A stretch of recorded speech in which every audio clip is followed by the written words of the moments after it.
ఆ పార్వతి, నువ్వు మీ కన్నోరింటి దగ్గర ఉన్నావు కానీ ఈ నైట్ నాకు చపాతీ చేయాలని ఉంది. ఆ పిండి కలపడం ఎలాగో తెలియదు. సరే కంగారు పడకు, నేను ఎలా చెప్తానో అలా చెయ్యి. సరే సరే చెప్పు. ముందు పిండి వెయ్యి. పిండి ఎక్కడ వేయాలి? ఎక్కడ? నెత్తి మీద వెయ్యి. సరే సరే తెలుసు తెలుసు తెలుసు తెలుసు తెలుసు తెలుసు. వేసాను వేసాను. వెయ్యి. నీలా ఎక్కడ వేయాలి? ఇది కూడా చెప్పలేదు, ఆ పిండిలో వెయ్యి. ఒక్కొక్క పిండిలోనా? ఒక్కొక్క వేసాను. ఆ పిండిని నీళ్ళని కలుపు. పిండి నీళ్ళు కలపాలా? కలిపాను.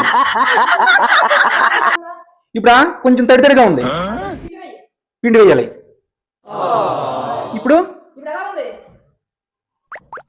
కొంచెం గట్టిగా ఉంది. కొంచెం నీళ్ళు వెయ్యి. అలాగే గ్లాస్ దగ్గర పోసి చేత్తోనే కొంచెం కొంచెం వెయ్యి. కొంచెం కొంచెము వేసాను. ఇప్పుడు అంతా మంచిగా కలిపి దగ్గరగా చెయ్యి. చేశాను. దగ్గరగా గట్టిగా అయిందా? గట్టిగా ఉంది. ఇప్పుడు ఫోటో పెట్టు. ఫోటో పెట్టు.